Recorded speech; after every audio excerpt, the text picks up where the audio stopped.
I know a lot of people in the music industry. Dave's the one that proved his point by being like that. And people could say what they want about him, but look where he is. And I'm proud of him, and I'm proud of the band, and I'm proud to have been part of it. Let's give it up to the mighty Megadeath. Yeah, it was an exciting time being here. I'd already been in the industry for a number of years, but I moved here in 1980, and I was already working with these incredible punk rock and new wave bands. I helped the Clash put on their first shows ever in North America. I'm working with the Police, who are going from little clubs to arenas and soon-to-be stadiums. I'm seeing little acts, even in town, like the Go-Go's, being laughed at and then getting signed, going #1 on the Billboard charts, #1 single, #1 album, #1 MTV, and then every record label was running out to find an all-girl group. And of course, our friend Miles Copeland managed the Bangles and some of the other ones. But it was an exciting time. But having worked earlier with groups like the Scorpions and Judas Priest and Kiss, I obviously knew that hard rock music was really powerful with the younger generation. And there's a band. Well, first of all, I saw Motley Crue and Nikki Sixx and Tommy Lee and Mick Mars. We found this little singer down in L.A., Vince Neil.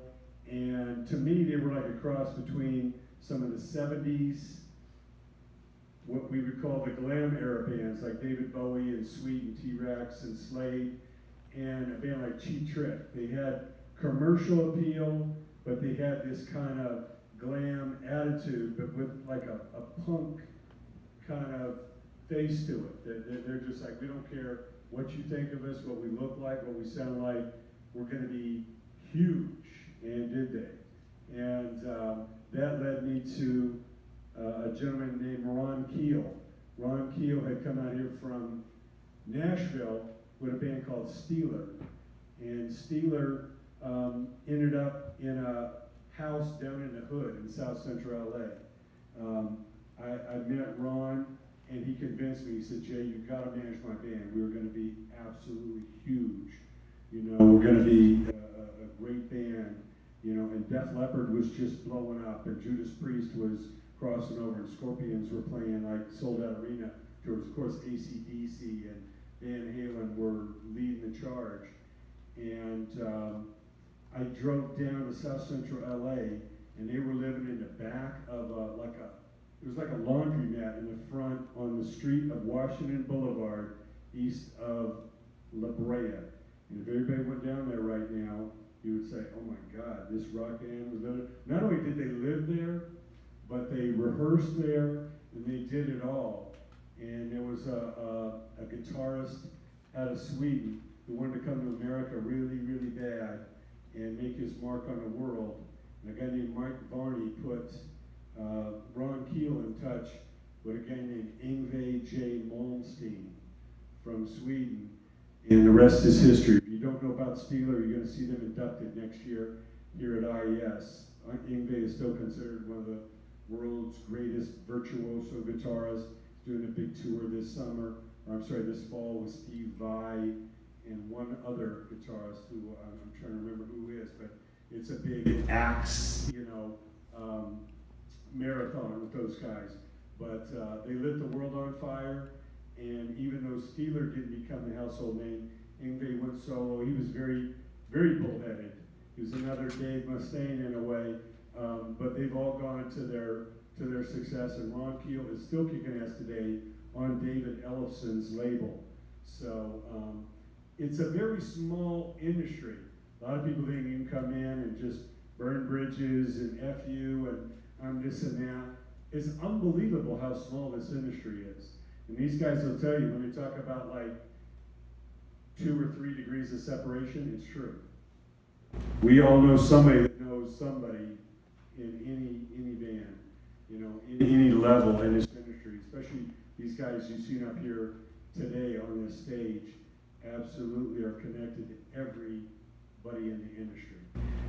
So it goes to show you, you don't have to kiss ass, you have to be genuine, you have to be real, and you have to deliver. Because if you don't deliver, somebody else will, and that's what they require. They require a high level of excellence because everybody's trying to grow at what they do. And it's absolutely phenomenal seeing the growth of Metallica, seeing the growth of Megadeath, seeing the growth of Eyvette, seeing the growth of Motley Crue, seeing, you know, that era produced bands that went on to sell millions of albums, from Great White to Rat to Dawkins to Poison. Now here's a Poison story for you. I told you I helped U2 launch, and their first show they ever did was a place called the Country Club.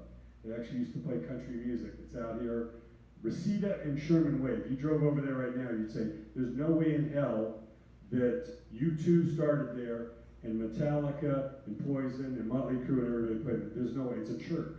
It's a church right now. But they did, and that's where they got their start.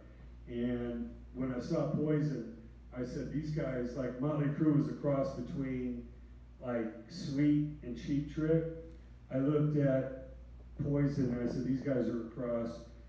And you may laugh, but they ended up being the biggest selling band on Capitol Records, and girls chased them across the world. But I saw them as a cross between like the Bay City Rollers and Motley Crue, because they had the choreographed moves and they just sold a party. And Bret Michaels and you know, CeCe DeVille and they still sell the party almost like nobody else. And of course, they just went out on tour with Rock and Roll Hall of Fame Cheap Trick as their opening act. That's how, again, their audience is. But all these bands started from more humble beginnings. But I meet Poison at the Country Club. I said, we guys got to meet. I think I have a vision. You guys are going to be massive. So they said, all right, well, here's our phone number. Come down and meet us. We're down in LA. We just moved out here from Pennsylvania. You know, they had enough gas in the car to get here, and that's it. So I'm driving down La Brea. I'm turning on Washington Boulevard. The last thing on my mind is what just about happened. I take a left. I go up a couple blocks. I'm looking at the address. They are living in the same roach-infested, rat-filled back of the laundromat that Steeler. They called it the Steeler Mansion, as a matter of fact. Bret Michaels rented it from Ron Keel, and Poison got their humble beginnings right in that.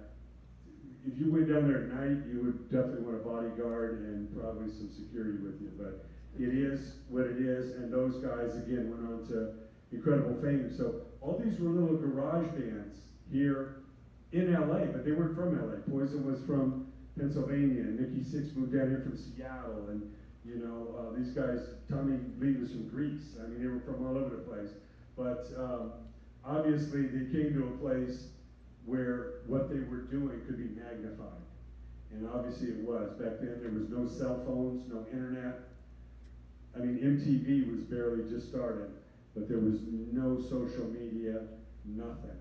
And these guys become some of the biggest stars in the world. So it shows you. And like the guys that were up here today, you know, we laugh when we say we broke superstars with no internet, no cell phone, no social media, no Facebook, Twitter, Instagram, none of that. And most people can't even imagine going an hour without a cell phone now. They couldn't even imagine, how would you take somebody from unknown sitting in a room here and make them a superstar from Peoria to Pakistan? How is that even possible? Well, we did it with Metallica and Megadeth and Motley Crue and Poison and on and on and on. So it's all really possible. But I think the one great trait that really stood out is all of these people really believed in themselves. They had such an undying passion, enthusiasm, that 1,000 doors in a row could have been slammed, bam, bam, bam, bam, bam, bam, bam, in front of their face. And you know what Mustaine would do. He'd knock his fist through the last door and say, I ain't going nowhere. We both would. I ain't going nowhere, MFers.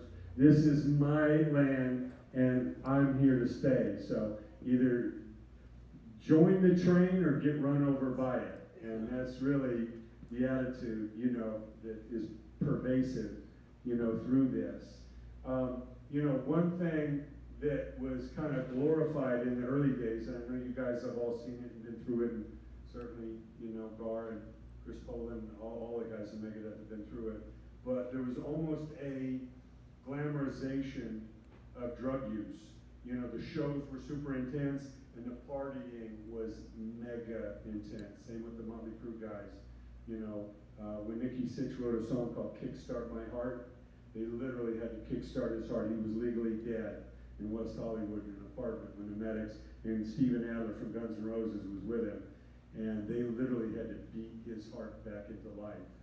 And you know, these days, what's incredible, and I talk to all the artists on the top, sober is the new party, and the party is the music. And the music on stage, the performing of the music, is a greater high. And I'm sure Chris will tell you right now that the high of playing his music is more clarity and more enjoyment, because it's real. Obviously, if you're in La La Land somewhere and you know you're shooting stuff into your veins, you have no idea even what it is or who made it. You know, you might not be waking up tomorrow.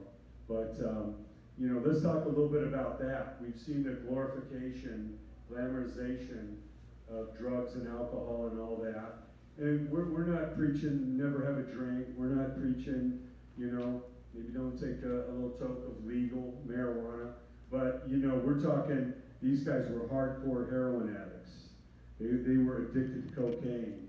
You know, a lot of them are no longer with us because of how that may have weakened their heart or their liver or different body functions that just can't withstand that abuse on such a high level on a constant basis. Jay, Please stop. One thing is back in the day when I was been with a few major labels, we go in the recording studio and you know what? They'd supply us with cocaine.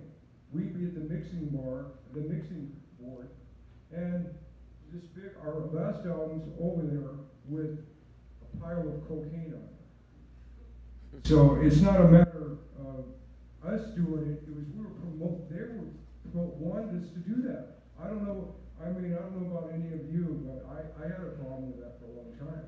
And so did the rest of my band. You know, so did every band that I knew back then. And now, if you do that, a lot of bands, you can't do that anymore. Because we didn't know you were going to die from it. We thought, wow, this is cool, we're in the back of a limo, just snorting our brains out, and God knows if you're going to wake up the next day. And thank God that everybody wised up, because a lot of our friends passed away. And some of them, they quit the heroin use, and you know what? It came back to kick their ass, and they're dead. So that's one thing that was prevalent in the industry, was they were kind of helping us along. Now you do that, they won't touch you, you're done. Of course. I mean, not only the companies that are investing in you, the sponsors are not going to endorse an artist is promoting illegal activity. Everything is very PC. With 9/11, the immigration is super tight. If you got a bad blemish on your passport, they might even let you into Canada or Mexico these days. So, you know, what was hip and cool and what we thought, you know, was part of the party, or maybe that inspired you to write that song, super rare these days. And you know, all these artists are really embracing their sobriety and telling everybody that really had nothing to do with the music. You know, we just got into a party mode and woke up and thought we needed to do a little more to get rid of the hangover, and before we knew it, we couldn't even get out of bed without doing it, and now we realize we have a problem. And once the problem gets deep and they cut you off, then you really got problems. If you got a habit and you're broke, again, that's what happened to Steven Adler, original drummer of Guns N' Roses, who was on this stage. We inducted Guns N' Roses first year here at IES. He'll be with us next year. And Steven was in a band with a lot of guys doing cocaine and heroin. And it really took a toll. If you're the drummer, you almost have to be, you know, like a machine. You have to be that, you know, super solid, you know, timekeeper. And once Axl came in and Steven messed up a take, and he messed up another take, and he yelled at him, and he even got worse, he said, that's it, he's out of the band. So you went from being a garage band, dreaming about being a rock star, to now being in what looks like is going to be the biggest band ever. and you are now fired, and you're a junkie, and there's no more money coming in. And that's what Stephen Adler lived for well over 25 years after being fired from Guns N' Roses. And only recently, truly became sober. Our friend Steve Lobel, as he told you, had a big hand in that. And, we're glad Stephen is still with us. None of the members of Guns N' Roses died from it. None of the members of Motley Crue died from it, but it could have easily been that, that tragedy. So, we just want to let everybody know that's one of the myths. The myths, that the hard partying is like part of the making it, or you're going to wake up delirious and that's going to inspire your next record. Well, you heard the hit songwriting panel. These guys are like machines dedicated to the art and the science of writing the songs that make the whole world sing and want to party. And it has nothing to do with especially illegal chemicals and all that. Rob, tell us any story of you learning that early on, especially with your friend Chris, almost losing Chris. And of course, we've lost Gar and Nick, and obviously the drug use contributed to their demise. What did you learn and how early? Nick was clean for. But obviously he had a problem before that. Well, we all had our. Yeah. We've all had our own battles and Had to weaken some of those bodily. Yeah, and it's just you get to a point of realization that I can't continue this any longer. And most of us, some of us are fortunate that we can get out of that hamster wheel, but others, it does take its toll. And back to what you said, if you become successful and then get fired because you're a junkie or alcoholic, whatever it may be,